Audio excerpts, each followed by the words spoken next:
All these farewell speeches are very good. We have seen SEC reports, SCR report talking about farewell speeches for a long period. And but in essence, what do they convey? I mean, I think they try to convey to this that this institution composed of human beings and those who are called upon to enter an office of great dignity, relevance, value, and responsibilities. And each one of the honorable judges who come on to this court have done their great contribution in understanding this fundamental relevance of the institution. So, having made this little introductory remarks, let me try to read what I wrote, a small piece, but I suppose all of us would like to hear as much as possible. I should not eat into a time in the evening when Chief Judge Chandrachud would have other things, other greeting, other people waiting for him to greet and say, share their warmth, etc. In 1979, Bob Woodward and Scott Armstrong published The Brethren, about which the Los Angeles Times Book Review said, explosive, the most controversial book on the Supreme Court yet written. In the introduction to the book, they wrote this about the US Supreme Court. For those nearly 200 years, from 1718 and onwards, the court has made decisions in absolute secrecy, handing down the judgments in formal written opinions. Only these opinions, final and unreviewable, are published. No American institution has so completely controlled the way it is viewed by the public. The court's deliberative process, the internal debates, the tentative positions taken by the justices, the preliminary votes, the various drafts of written opinions, the negotiations, confrontations, and compromises is hidden from public view, I quote. The Supreme Court of India, I think, has ceased to be hidden from public view in more than one way post-emergency, and increasingly so as we mature in our democracy. The court has seamlessly become part of the political, social, economic, and cultural debates and deliberations. It is no longer a mere small sentinel on the qui-vive. To enter the office of a judge of the Supreme Court in the times when the role of the court as a social and a political institution has changed is a challenge by itself. No issue comes in and goes out of the court without bearing a distinct mark in some measure or the other as an index of the civilizational and justice ethos of the country. To a considerable extent, the high courts have become judicial siblings of the Supreme Court. As I said, therefore, our contemporary judges constitute a class apart, and all dispute resolutions today are deeply social. While I'm here today to pay my warm tributes to the Honorable Chief Justice, interlaced with memories of my long association with him in the late 80s, I'm indeed duty-bound to place my very sincere and deep appreciation of the unrewarded toil that all our judges of the Supreme Court are called upon to bear every day. Having said this, as I have very often talked about Simon Lee, that judging judges is a noble dream, and maybe it is not fair that we draw mere portraits of impressions. The only major yardstick by which we evaluate the work and contributions of a judge are the judgments. The varying degrees of warmth, the courtesy, grace, and the regard the judges extend to the bar will always remain personal with us. What will continue to remain as part of institutional history is the contribution of the learned judges in shaping democracy and rule of law. We also know that the Supreme Court is neither an oasis nor an isolated, unconnected, or an island unconnected to the rest of the judicial work in the country. The manifold ways through which and by which the Supreme Court has taken upon itself the task of organizing, arranging, planning, and executing the several wings of administration of justice and contributing its functioning and have added to the bulk of the work of the court. A willing Chief Justice and companion judges get engaged. Going back to the book The Brethren, it is observed that about Justice Stewart, who aspired to become a Chief Justice, and how he thought about it. I quote, "The Chief also had the additional course of administering the court and managing the building. In terms of pure lawyering, it was better to be an associate justice. All law, no nonsense. Did he want to be involved in all the tedious little decisions?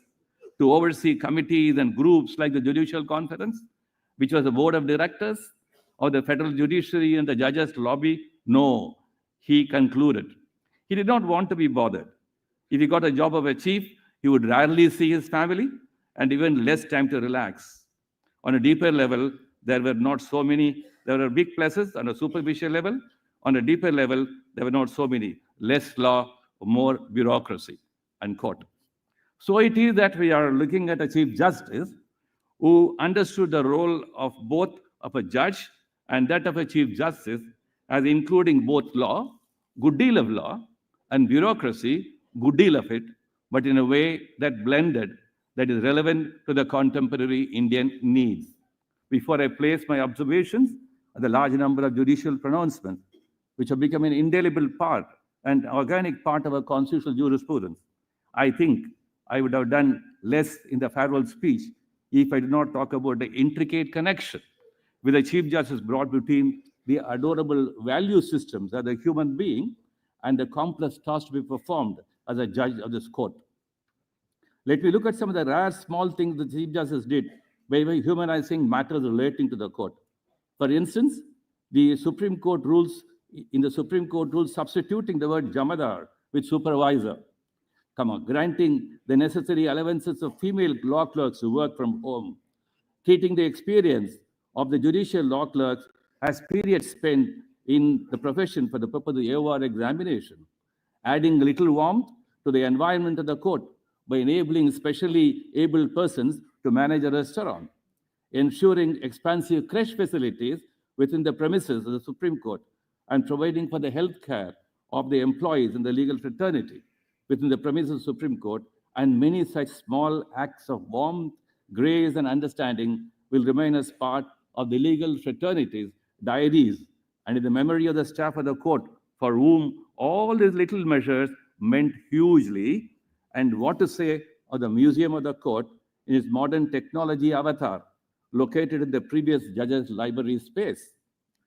Chief Justice Chandrachud leaves behind stories of very many happy and joyful minds and hearts, such as women officers in the armed forces, his deep empathy for the disabled sections, who always deserve more, and of course, the members of the higher judiciary, and all the senior designates who now constitute what I may call the rising middle class of the Supreme Court bar.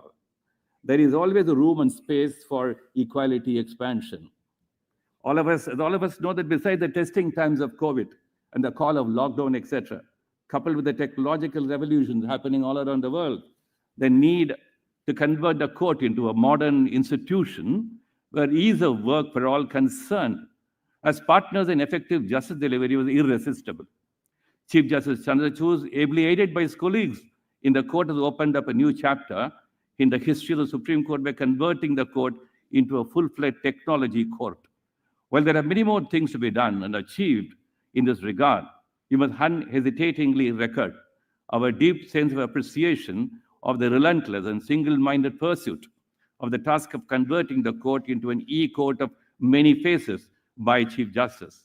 The work accomplished in the domain by the Chief Justice will be remembered forever as part of an endeavor altering the functioning phase and the bureaucratic dimensions of access to justice, made real by creatively and imaginatively invoking technology tools is to the credit of Chief Justice. In doing so, he had the assistance of the other honorable judges who sailed along with him in opening up new vistas and visions of access to justice. The idea of taking justice to the doorsteps of those who need to reach the court is thus now firmly entrenched.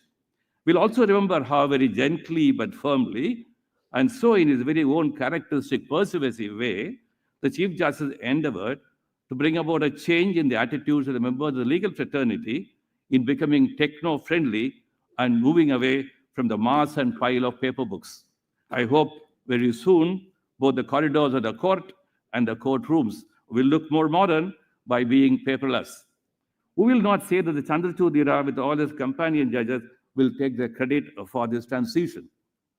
I must place on record in the course of my travels to certain parts of the world and interaction with both legal fraternity and judicial institutions, I found that the remarkable achievements brought about by the E-Courts Committee under the leadership of the Chief Justice are deeply appreciated and well received as good models for emulation.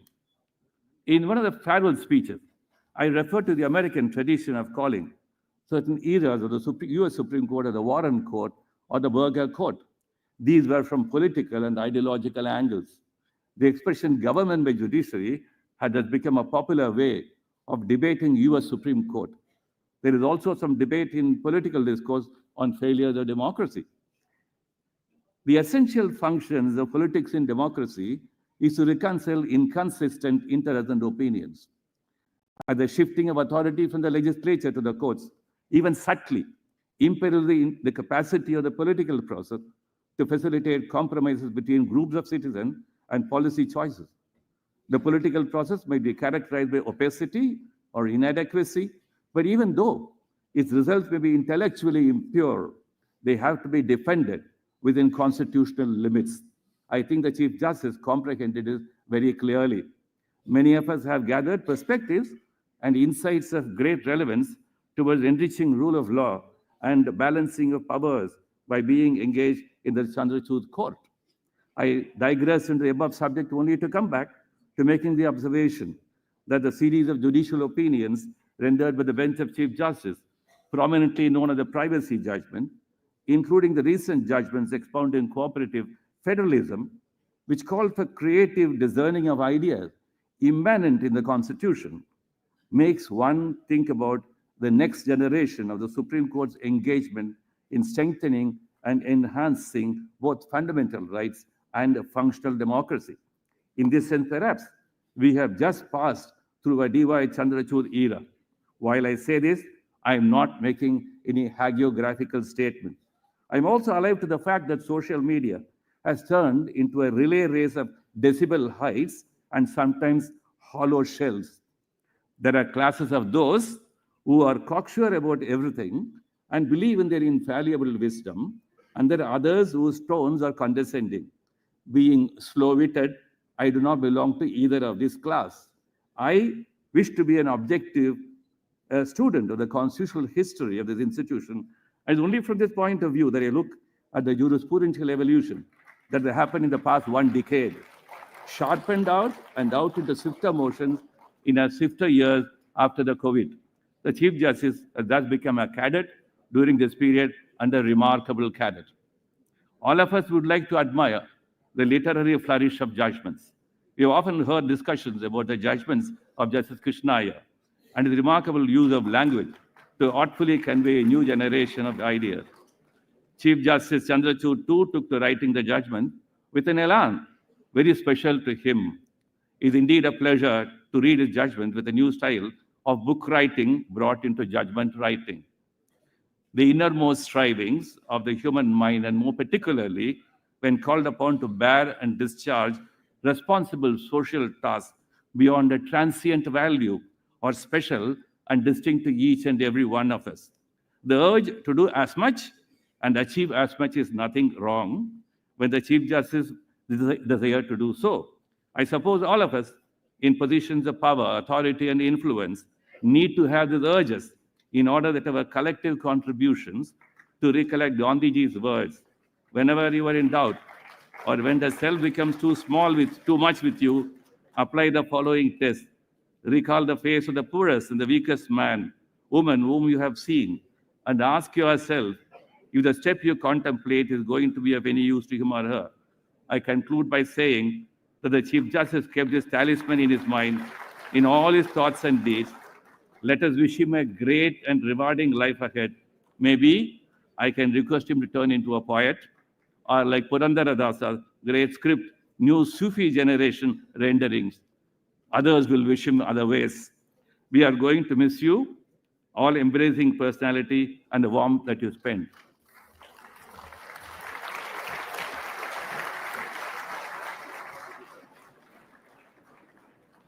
Thank you, sir. I now request Honorable Mr. Justice Sanjeev Khanna, Honorable Chief Justice of India Designate, to kindly address the occasion.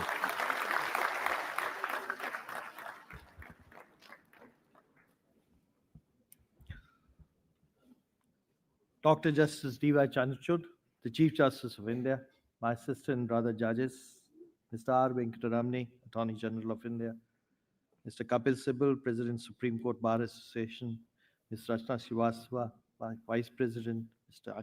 Vikrant Yadav, Honorary Secretary, members of the bar, ladies and gentlemen.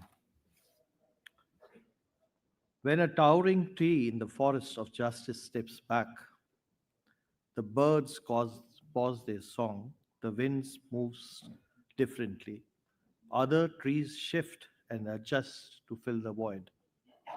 But the forest will never be quite the same again. From Monday, we'll feel the change deeply. An emptiness will resonate through the sandstone pillars of this court. A quiet echo within the hearts of the members of the bar and the bench alike.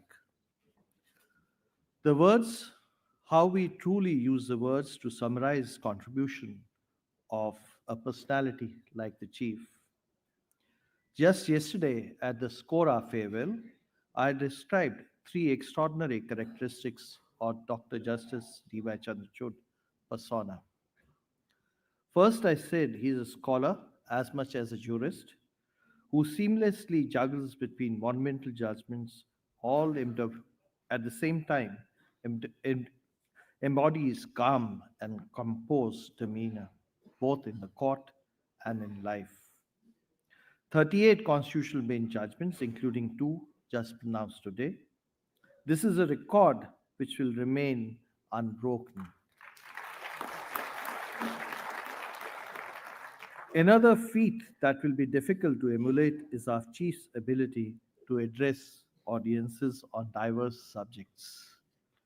During one of the conversations I had with him, he said that it was his third speech on the same day. The chief, you are not only an eloquent orator, but you equally have command and mastery over the written word. He possesses a rare ability to bridge traditional wisdom with contemporary thought into a seamless connectivity with old principles and new innovations of legal philosophy. This makes him more a scholar and also a true judge. In the words of Lasky, he has full sense of seamless web of life. He is a statesman, he is a jurist, he is a thinker and a lawyer. Secondly, I spoke about his self-discipline and unwavering work ethics. This to me is not only visible in the courtroom conduct, but also in his personal life. For example, at the age of 64, he gave up his favorite dish, a bowl of curd. The third aspect is, as a Chief Justice, he had a mission to improve this court.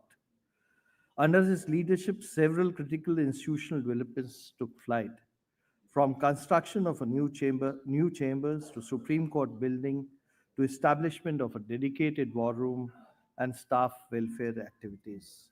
That apart, as a technology buff, Chief has transformed this court to bring technology and court at the doorsteps of the litigants, be it through live streaming, hybrid hearing, AI translation, or e-filing, making our life and life of millions of people, hundreds of lawyers, so much at ease. Apart from the three, I like to add two more facets to the list. First, I must speak about his profound compassion, a force that drives him to build a just world wherever he walks. Throughout his tenure, he has relentlessly pursued this goal of making this court a century of inclusivity accessible to all. Consider, for instance, the creation of Mitti Cafe, a remarkable space run entirely by different abled individuals, or his dedicated reforms to make this court truly accessible, welcoming those who for long have found these spaces daunting or obstructive. Secondly, I must speak about his continuous flow of energy. Somebody has remarked, a person doesn't need brilliance or genius. All he needs is energy. Chief, you clearly combine the three: genius, brilliance, and energy, leaving us to wonder what is the source of your energy.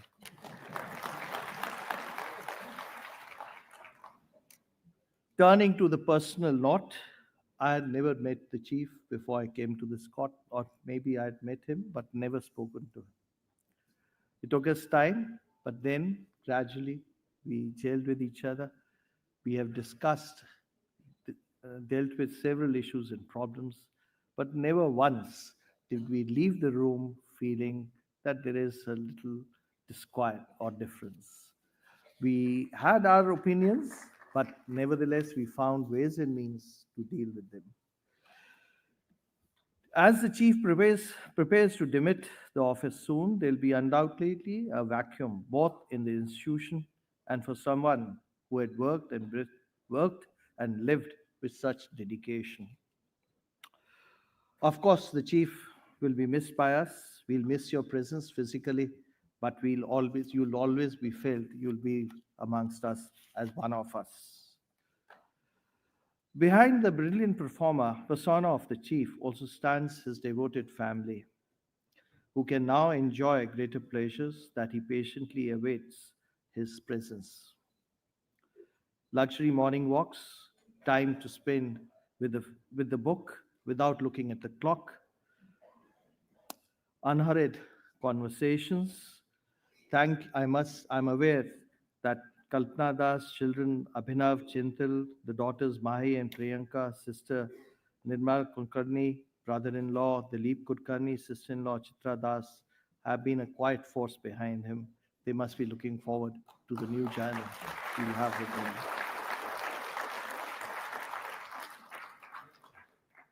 While Bob Dylan was one of your favorites, I like to borrow a line from Frank Sinatra's song, I Did It My Way. Chief, you truly did it your way.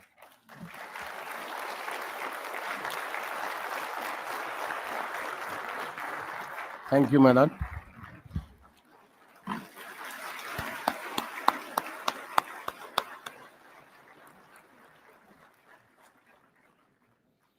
I humbly request young members of the bar to kindly switch off your mobiles, please.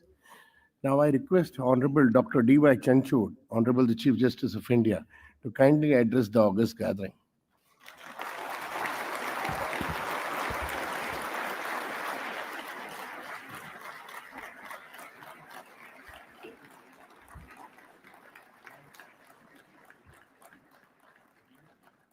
A very good evening to everyone here this evening. Honorable Chief Justice of India designate, my very dear brother and friend Justice Sanjeev Khanna,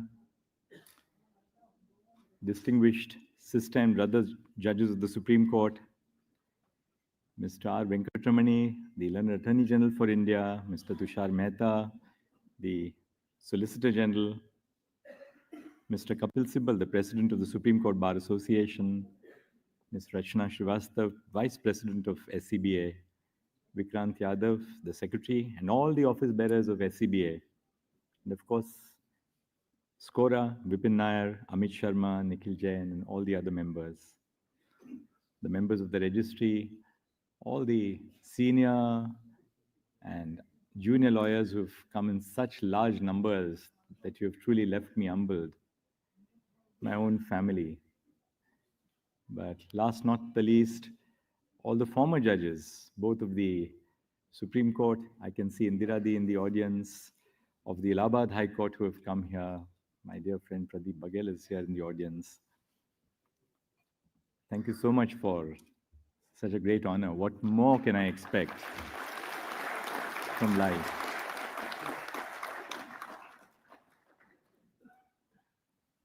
I'll begin with a little story about flowers because I was thinking that the second bouquet was for Brother Sanjeev, and when the second bouquet came for me, and then there were two bouquets for Brother Sanjeev as well. When I became Chief Justice of the Allahabad High Court, on an average, at every bar functions, there would be about 25 to 30 marigold garlands which were placed on your collar. And of course, when I went home, Kalpana would say that These marigold flowers tend to damage your shirt, and then it's very difficult to get the color off. So I began by telling the president of the Bar Association, I said, ये आप फूल देने का कष्ट ना करें, कितना पैसा खर्च करते हैं आप? So he said, नहीं जी, ऐसा नहीं है, अब इतना प्यार है, सभी का प्यार है. And I said, but कष्ट आप ना लें इतने फूल देने का. At which point of time he told me the eternal truth. And he said, ये फूल आपके लिए नहीं देते हैं चीफ साहब, ये हमारे लिए देते हैं. थोड़ा सा फोटो वोटो भी हो जाता है आपके साथ. बट सच में आज जो फूल मिले हैं मुझे, ये मैं दिल से मुझे पता चला कि ये फूल मेरे लिए थे.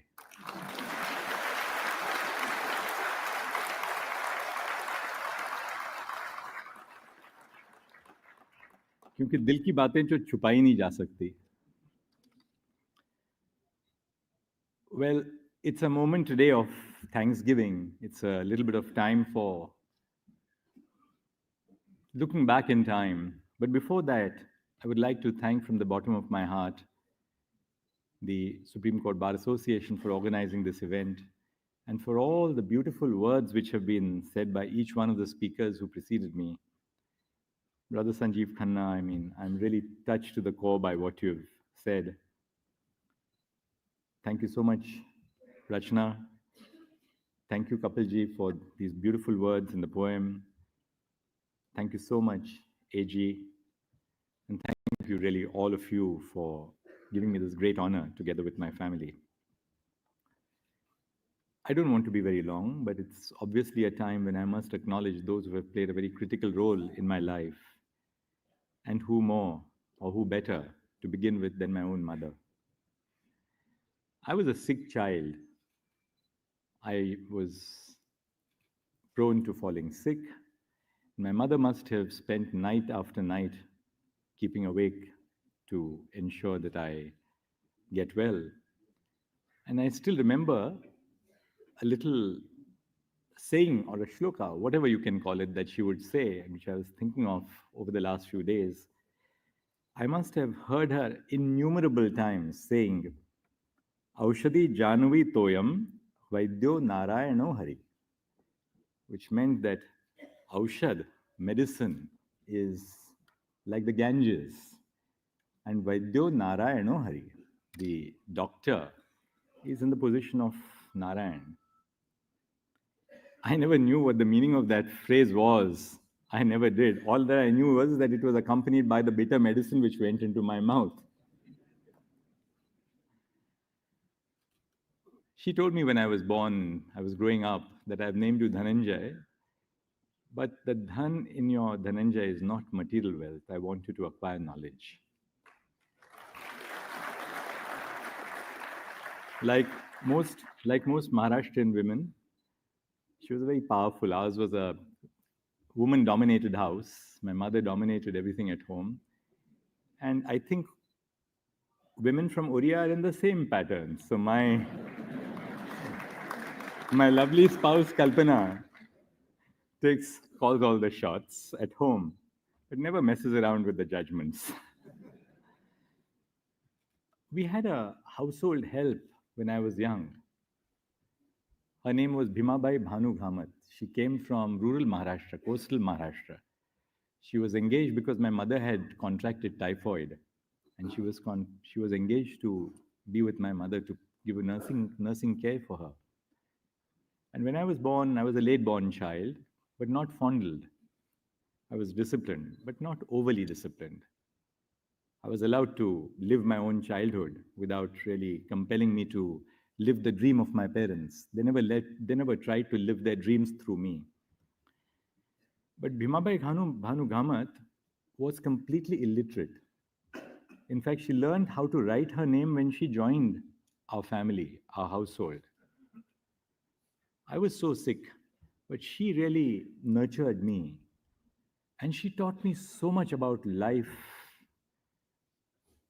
beyond the urban area that I was born into. From her, I realized the truth about our rural households, rural Maharashtra.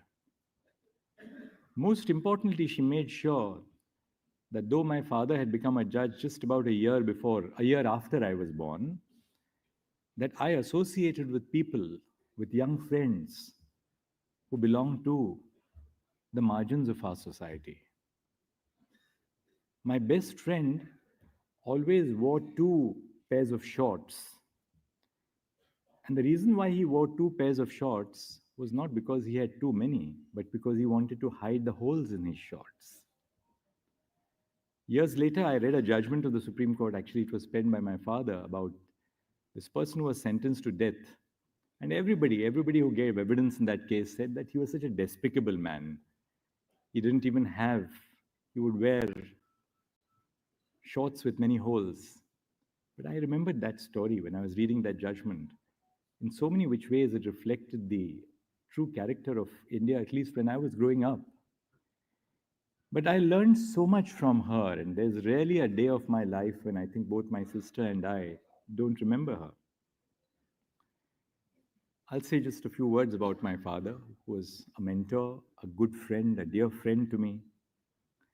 He taught at the Government Law College, and so many of the great doyens of the bar, Fali Nariman, Soli Sorabji, Anil Diwan, Ashok Desai, all of them were his students.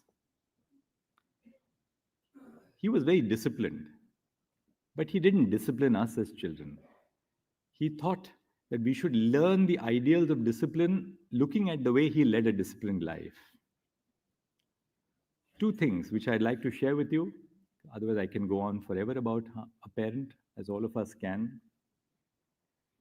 He bought this small house a small flat in Pune.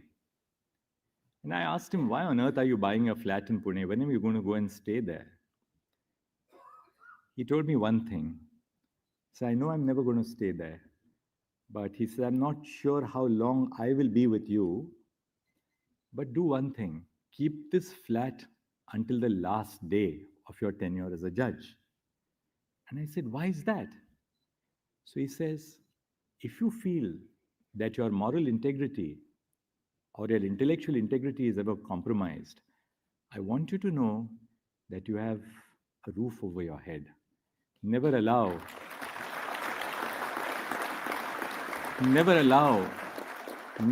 yourself to be compromised, either as a lawyer or as a judge, because you have no place of your own. When I was young and I was growing up and I was in Delhi University, everyone you had to do a subsidiary subject. And all my friends were taking either philosophy, most of them were taking philosophy, which was a subject where you read for one evening and passed. You had to only pass. But my father insisted that I should take up Hindi. Now, I knew only Bambaiya Hindi. But he insisted that I took Hindi, and it was a difficult call. But in the course of learning Hindi in college, I came across Mahadevi Verma, Jaishankar Tripathi, Nirala, Ramdhari Singh Dinkar, and so many. Munshi Premchand, Gaban I must have read at least a dozen times. Just I read Cry the Beloved Country by Alan Paton later, which really inspired me. So he inspired me to do Hindi. Almost 30 years later, when I was to go to the Allahabad High Court, I realized how important it was, because very often the advocacy in English would end with, please your lordship. And then lawyers would accept me so much better because they realized the frailties of my tongue, of my language. But they felt that I had reached out to them in a language which was close to their heart. And that's one of the lessons which I learned of trying to reach out to people in areas which make a difference to their lives. So the last 24 years of being a judge have been filled with challenges. They've been filled with triumphs. They have been filled with personal tragedies. They've been filled with unlimited personal happiness. But as a judge, what is it that really makes you tick? I'll just tell you a few incidents which have really made me tick in the last so many months. Yes, you write judgments which make a difference to the nation. You write important judgments on constitutional law. We've got this complexity of law before us now: the Insolvency and Bankruptcy Code, the Electricity Act, the Competition Act. You just name it, and you have new and complex areas of law coming up before us. But truly, what makes us stick as judges is the impact which we have on the lives of common citizens. Just yesterday, last week, Brother Pardiwala, Brother Mishra, and I had passed an order allowing for 2 visually challenged candidates to appear at the interview of the Rajasthan Judicial Service Examination. They were ousted on the ground that they were disabled and they didn't meet the benchmark disability requirement. After they appeared for the interview, we were told that they have qualified and they are in the select list. That's what makes us stick. 2 weeks back, an aspiring doctor with myopathy of the lower limbs was told that his disability is more than 88%. And therefore, he was told that he cannot become a doctor. But he had scored so well in the NEET undergraduate examination. 2 medical boards said that he is not worthy of becoming a doctor because his disability is very high, but his mind was brilliant. We got him examined by a 3rd medical board and then passed an interim order that that student must be enrolled to the MBBS this year. And I'm sure that the student will do well. Or what about this student from the IIT Mumbai who was admitted to the IIT Mumbai, a child of a daily wager, who was not able to gain admission for the reason that the fee which he had to pay, or the documents which he had to upload, could not be uploaded within time. We said that he must be given admission. Or a Dalit student who was admitted to the IIT Dhanbad but couldn't conjure up 17,500 rupees to gain admission to IIT Dhanbad. His sister had given him a credit card, but he was not able to operate the credit card. But we gave him admission. What about, we are talking about now, I don't know their names, but I'll give you one more name which all of you know, about Sara Suni, one of the members of your bar, who is both, she suffers from a hearing and a speech impairment, but who needed a sign language interpreter. And we gave her a sign language interpreter. So these are really things where you realize that a judge makes truly a difference to the lives of people. When you become a judge, the first thing that you come face to face with are your own fears, because as lawyers, we can decide what cases to accept and what cases not to accept. Of course, occasionally judges can recuse, but you can't recuse every evening. As a lawyer can say that, well, I'm busy in a part heard before another bench. You have to take up everything which is dished out into your daily work under the roster prepared by the Chief Justice.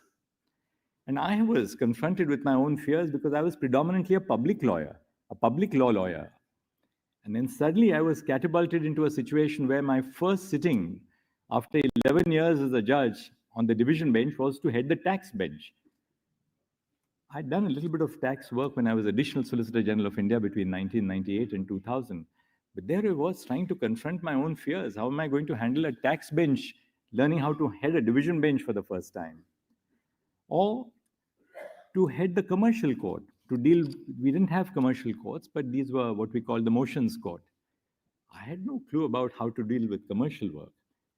But that's when you learn to be humble, because you learn the limits of your own knowledge as a judge and how vast knowledge is. And you realize the importance of the bar in educating you. If we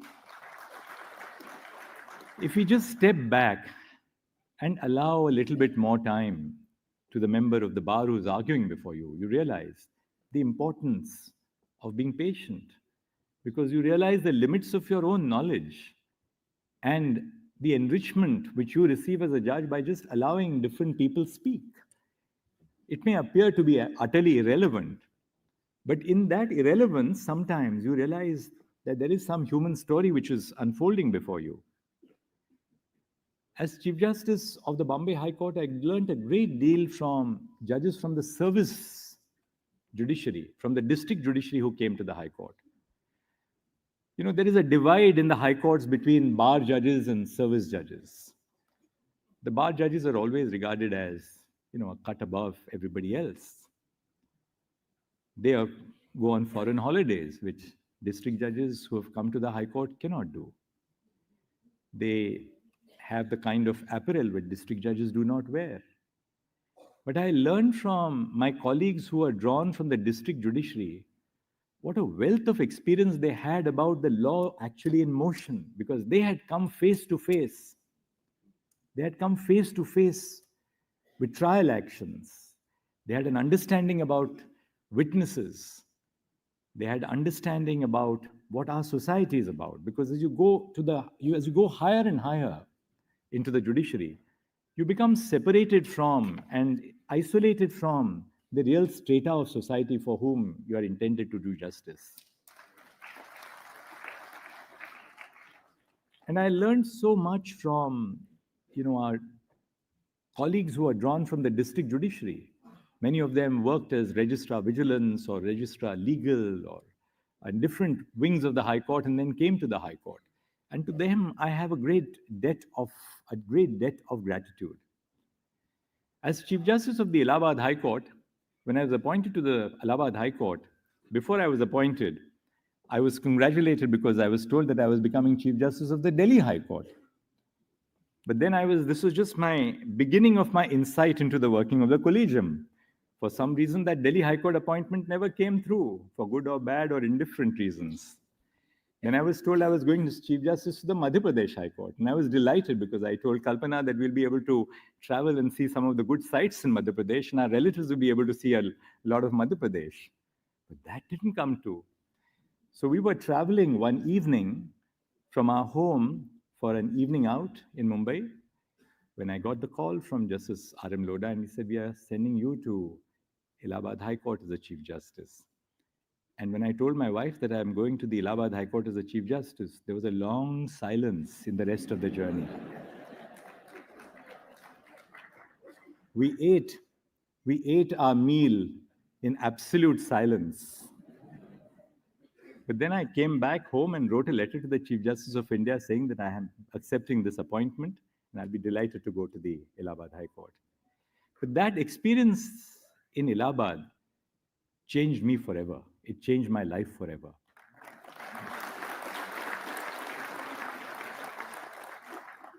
Growing up in Mumbai, we were fond of going to nice restaurants. As judges, we were service members of clubs like the US Club. US is not United States, but the United Services Club, run by the Army, Navy, and Air Force. When we went to Allahabad, we realized that these appendages of urban life are no longer available in Allahabad. But in that little nest which we made our home, you realized how little you need in life to be happy. We made that, Kalpana and I made that our home, and we gave it our everything. And in the simplicity of Allahabad, the simplicity of the lawyers, the warmth of the judges, who didn't have the artificiality that sophistications in larger cities bring, I learned a great deal of life in the heartland of India, which Uttar Pradesh is. I traveled across the length and breadth of Uttar Pradesh, made great friends on the bench, not off the bench, because as a judge you get isolated off the bench. But Allahabad really taught me such a great amount. It was a court of a sanctioned strength of 160 judges. When Chief Justice Thakur came for the sesquicentennial of the Allahabad High Court, and I introduced him to about 117 judges, which was my complement of judges at that time, he said, "Chief Justice, you have just proved me wrong." He had come from Patna, where there was a celebration going on. And he said, "You've just proved me wrong." And I said, "Chief, why have I proved you wrong?" He says, "I just said that there are so many judges in the Allahabad High Court that even the Chief Justice doesn't know all their names. And you know the name of every one of your colleagues." Well, what I didn't tell him was the secret. And the secret was that I had an album of photographs. And every morning over my morning cup of tea, I would keep one hand on the name and look at the photographs. In about a month or so, I had picked up all the names. But there was even a better way. There was even a better way to understand the names of judges. In the morning over a cup of tea, I would talk to all colleagues. Some colleague would tell me on a Monday morning, Chief Saab, हम 80 kilometre motorcycle पे गए थे Sunday को. So I would figure out, I would say, this was the colleague who went 80 kilometers on a motorcycle on a Sunday. And then you fix the name. The more interesting part was when, during the course of the National Judicial Commission hearings before the Supreme Court, judges were not being confirmed. And a batch of my colleagues was due to end their tenure the next day. The file was with President Pranab Mukherjee. And I get a frantic call from my Registrar General asking me, he says, there's a call from the President's house that we have this judge, I will not name the judge, with an end which says Roman 4. And the President wants to know, why is this judge called Roman 4? What has happened to the first 3? For instance, if it is Dhananjay Chandrachud 4, what has happened to 1, 2, and 3? So we had to go back to the drawing board, find out whether they were still in service or otherwise, because there were multiple judges with the same names. But together with the bar, and how wrong your predilections about the bar can be, I was told that the bar of Allahabad can be very difficult to handle. But my experience about the bar at the Allahabad High Court was exactly to the contrary. It was a wonderfully amicable bar, a very respectful bar. But the one thing which the lawyers in Allahabad taught me is that I didn't have to be taught this in Mumbai, because the lawyers knew me as a lawyer, as a judge. They took me for granted and I took them for granted. But the one thing which I learned in Allahabad was that so long as you are objective with the bar, they accept you for all your foibles. All that you have to do is to lift your pen when you've heard the argument and turn to your steno, and they'll say, thank you, my lord. They did not push their point beyond a point. So that was the kind of bar which we had in the Allahabad High Court. Ready to support the judiciary, ready to support the judges, extremely supportive of the work which we did, and accepting of the change which we tried to bring about in the bar. And I had some very seasoned colleagues, just as Vikram Nath is here, so if I had a problem, I would always go to my seasoned colleagues and say, yes, strike mita do. And sure as anything else, the strike would be over. Of course, I had my fair share of strikes in Allahabad as well. And sometimes you wonder, was I really responsible for this strike? One thing which I'm sure a lot of you know, that lawyers' strikes really start with one reason, but then they continue to 5 or 6 other reasons which were not the reasons why the strike began. Very often lawyers would come stomping into my chamber at 4 o'clock complaining about something which had happened in the court. So I would order a cup of tea and they said, Chief Saab, ye nahi baat banti hai, aapko kuch karna hai. And I would say, dushmani chai ke saath to nahi hai na. We'd sit down, have a cup of tea, discuss things. And I think these learning lessons which I learned in Allahabad have taken me here as learning lessons for the Supreme Court. So when the members of the Supreme Court Bar Association would come, members of SCORA would come, I knew that I couldn't find solutions to every issue that the SCBA raised or the SCORA raised, but I could certainly give them a patient hearing. In the court, you realize that you cannot cure every injustice which comes into your plate every day as a judge. Some injustices are within the realm of the rule of law. Other injustices are beyond what the rule of law can lead a judge to a solution. Because we are not knight errants, as the Supreme Court once called a very distinguished Chief Justice of the Calcutta High Court. We are not knight errants. We are governed by law. But you realize that the healing in a court lies in your ability to hear. Your healing in court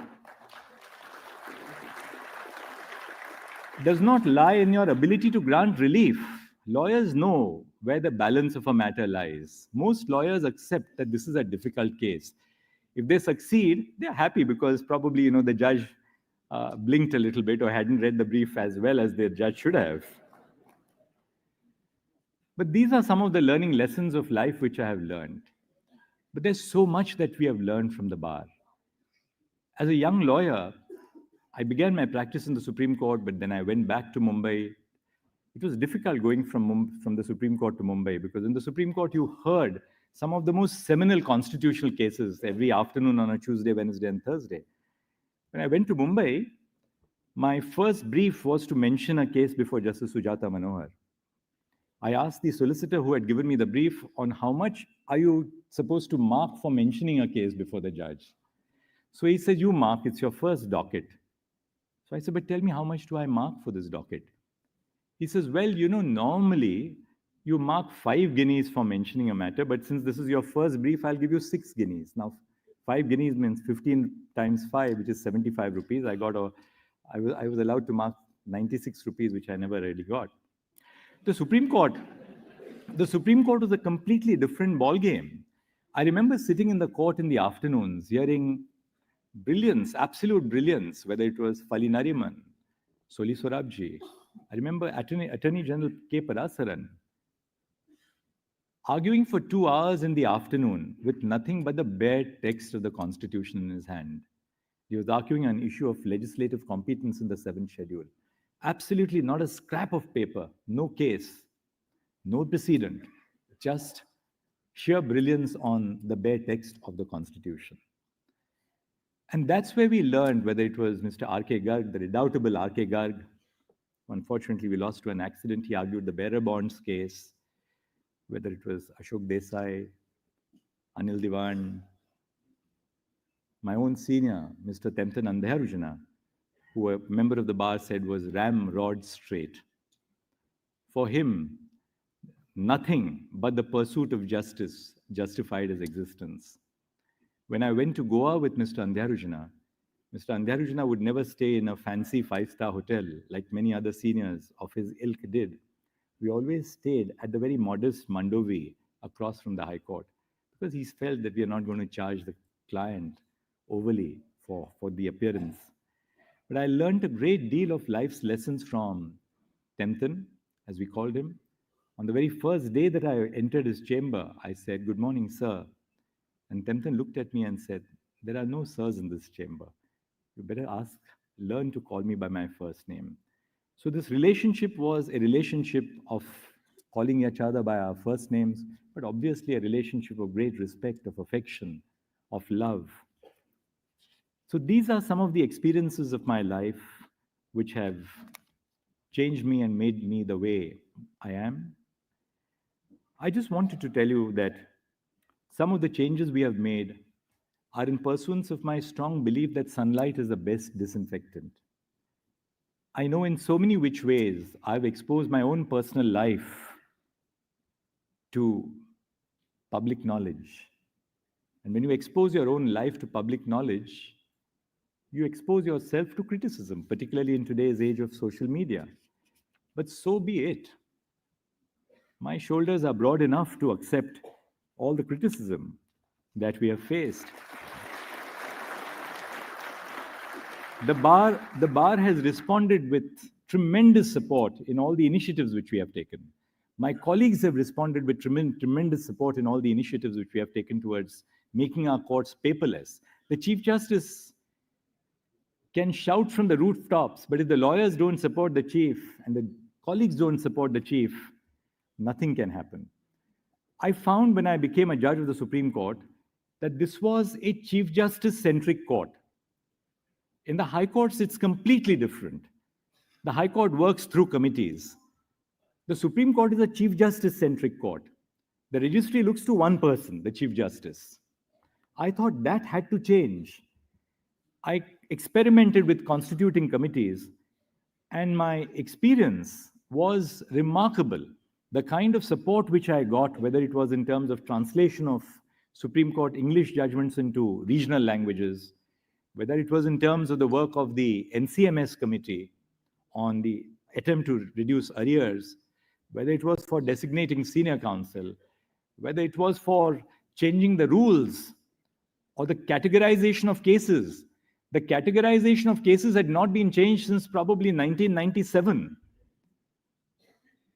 Our colleagues sat through evenings on an end and changed the categorization. I'm not naming all of them because obviously I don't want to embarrass them.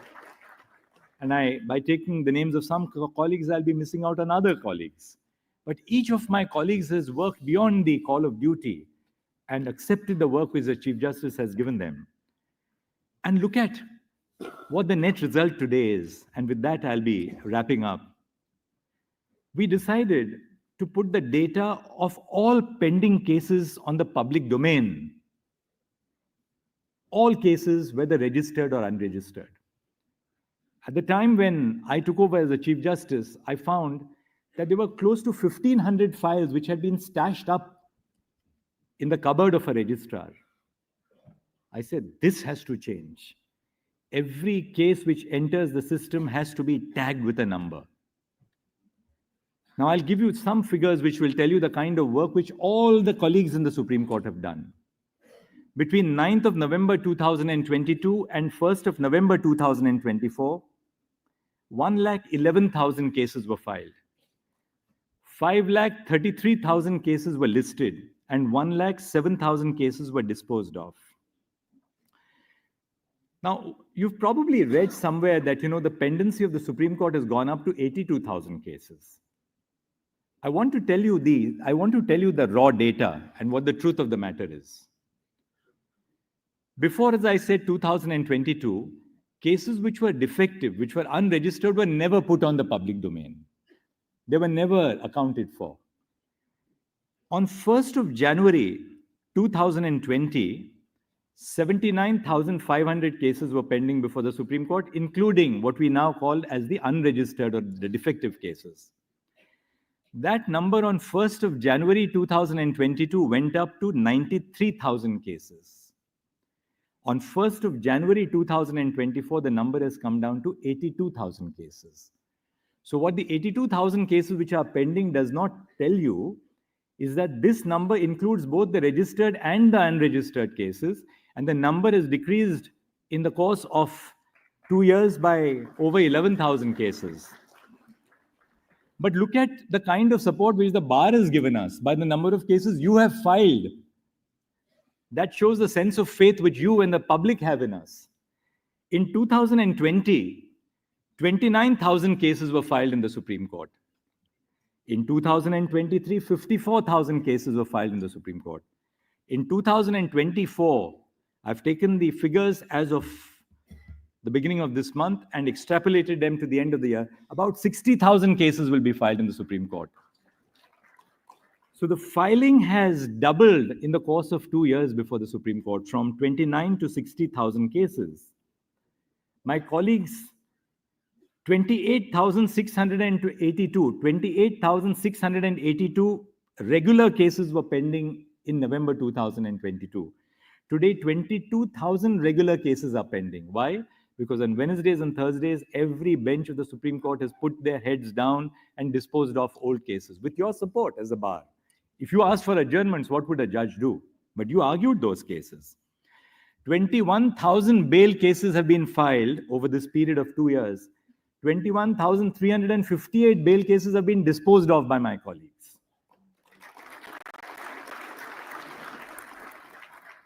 Last but not the least, I owe an eternal debt of gratitude to my collegium for the way we have worked. To Brother Justice Sanjeev Khanna, to Brother Justice Bhushan Gavai, Brother Justice Suryakant, and Brother Justice Rishikesh Roy. We sat through the collegium, sometimes making tough choices, tough decisions. As Mr. Sibal said, you cannot always assure that a human decision is correct. But it at least must be reasoned, it must be spoken to, it must be a decision which is deliberated upon. We never had a difference of opinion. We never left a meeting with a sense of rancor. All meetings were conducted with a huge sense of humor, with a smile, and some snacks which were thrown in by me as well for good measure. But the important part is that we never lost sight of the fact that we are not here with personal agendas at work. We are here to subserve the interests of the institution. And in subserving the interests of the institution, it is that we have really, in that sense, been able to scale many, many heights. I won't give you all the data on the collegium. Last, may I only say this? I'm sure all of you are aware of the amount that I have received my share of trolling. I'm probably one of the most trolled individuals and judges across the system. I will only say with a shairi, and the shairi is, मुखालिफ से मेरी शख्सियत संवरती है, मुखालिफ से मेरी शख्सियत संवरती है, मैं दुश्मनों का बड़ा एहतिराम करता हूं.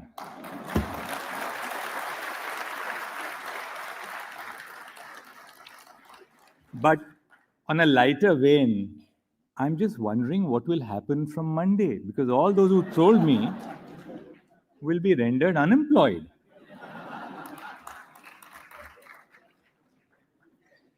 Last but not the least, that's the last but not the least, a word for the family. A word for my lovely children, Abhinav and Chintan. I keep on telling them that, look, I hardly get to see you. Why don't you come to Delhi? At least come here and argue your cases in the Supreme Court. I'll at least see you once in a month. And they said to me, Dad, we'll do that after. Why should we bring disrepute to your name and our name by coming here when you are a judge? I'm truly blessed. I'm truly blessed to have children who have that ethos. To our little Priyanka and Mahi, who have taught me that there's so much more to life than what we read in the dry pages of newspapers and our briefs, who really, in that sense, shone the light on what disability really means and how you can aspire to live a dignified life. And your sense of intuition is as important or better than the intuition of any individual. To my sister, Nima and Dilip, and my brother-in-law Dilip, who have come all the way from the US to be here, they're amazing people. They have helped me to stretch the boundaries of my own capabilities by pushing me to do much more than I could have possibly achieved.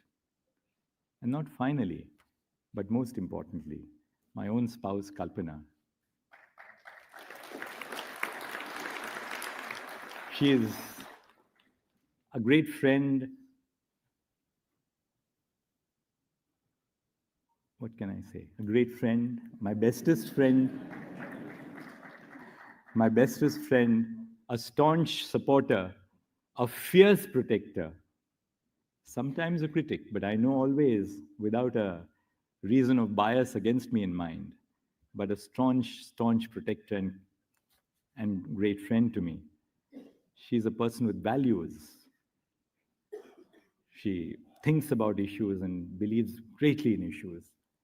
Our little Priyanka and Mahi, in particular, Mahi was responsible for my turning vegan.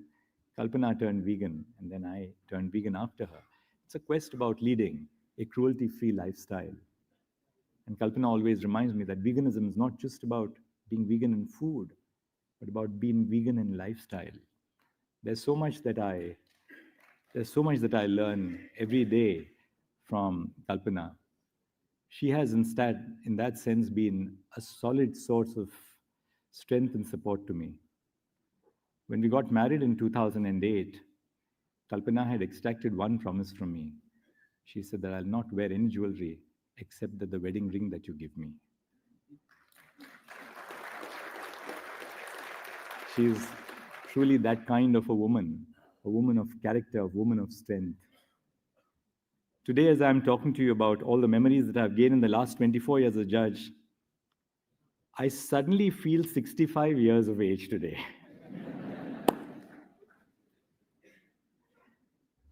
I really felt 65 years old when my usher, Rajinder, came and touched my feet. I said, अब तो बूढ़े हो गए हैं सच में. My brilliant staff in the court, my court master Sanjay, Gulshan, Chetan, Saroj, my brilliant staff at home, Chetan, Anju, Manish, people who would Afzal, my redoubtable stenographer from Allahabad, who would wait till 11 o'clock in the night telling me, I would tell him, please go home. And Afzal would say, sir, I'm just comparing what you have written with whether the judgments actually say that. That's the kind of staff that I have had. The registry of the Supreme Court has been a source of enormous strength.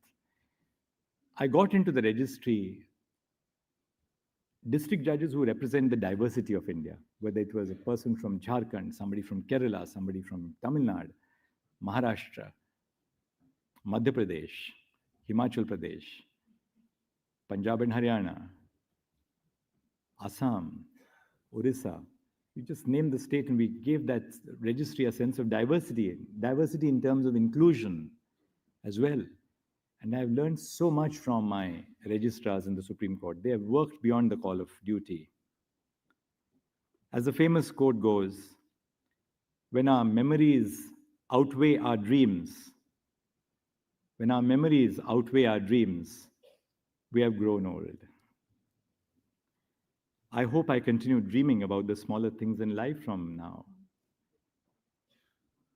Every person who has had a leadership role in an institution tends to feel, after me what? The deluge. And how untrue it is. There's never a deluge. Institutions are resilient and they continue.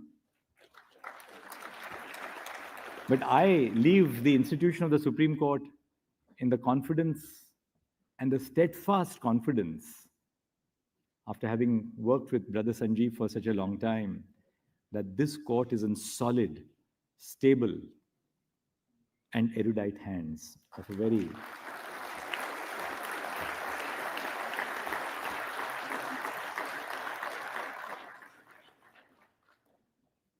from my conversations with him have been over judgments, over cases, but the last conversations after his appointment have been about the administration of the Supreme Court.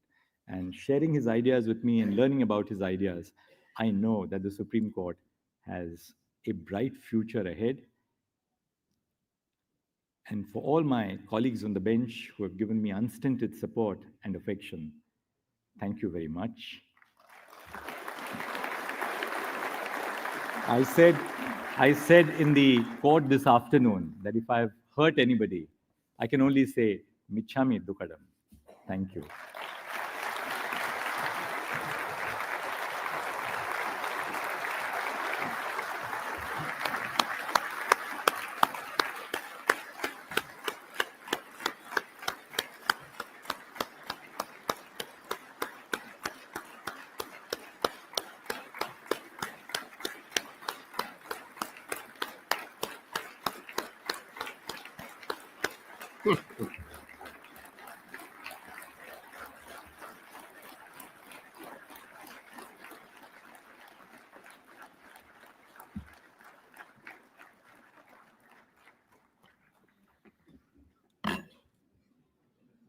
I now request Mr. Arijit Prasad, Senior Member, Executive Supreme Court Bar Association, to read out the message written by Honorable Dr. D.Y. Chandrachud, Honorable Chief Justice of India, for the members of the bar.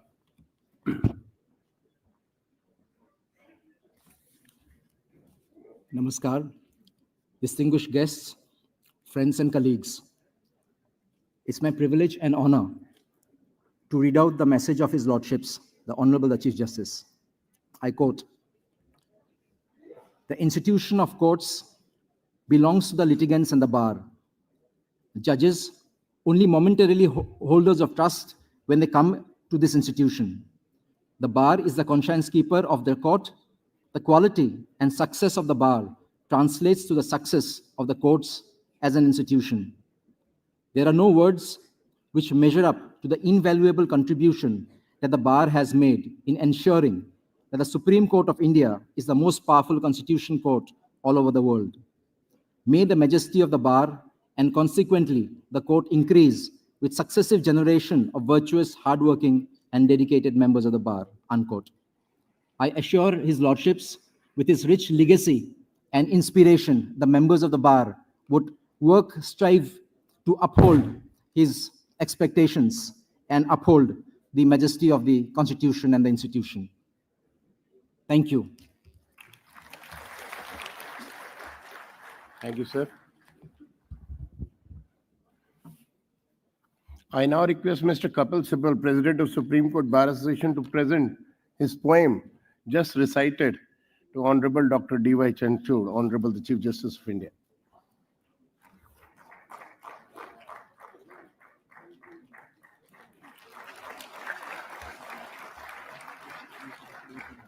अभी करा रहा हूँ, अभी इसके बाद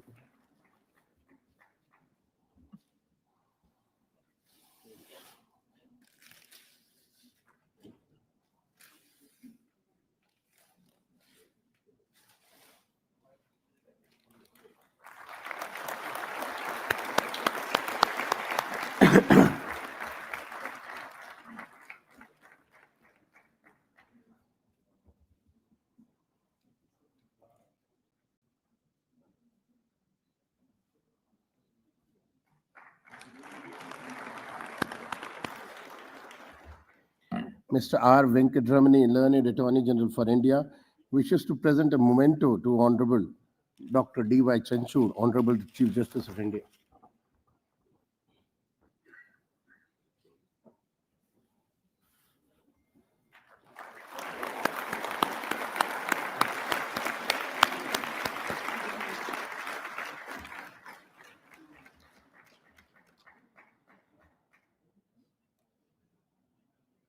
To present a memento on behalf of Supreme Court Bar Association to Honorable Dr. D.Y. Chandrachud, Honorable the Chief Justice of India, I request Mr. Kapil Sibal, Ms. Rachna Srivastav, Vice President, all other office bearers to kindly join on the dais to present that memento.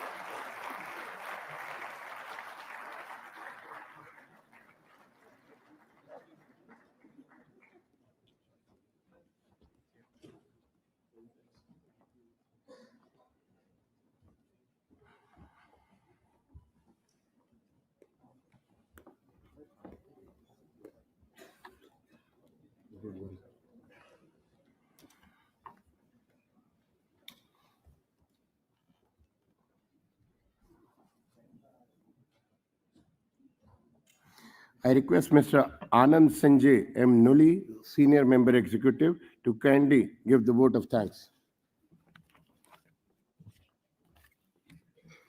Thank you, Vikrant. Ladies and gentlemen, we're deeply grateful to Honorable Justice D.Y. Chandrachud, the Chief Justice of India, for gracefully accepting our invitation.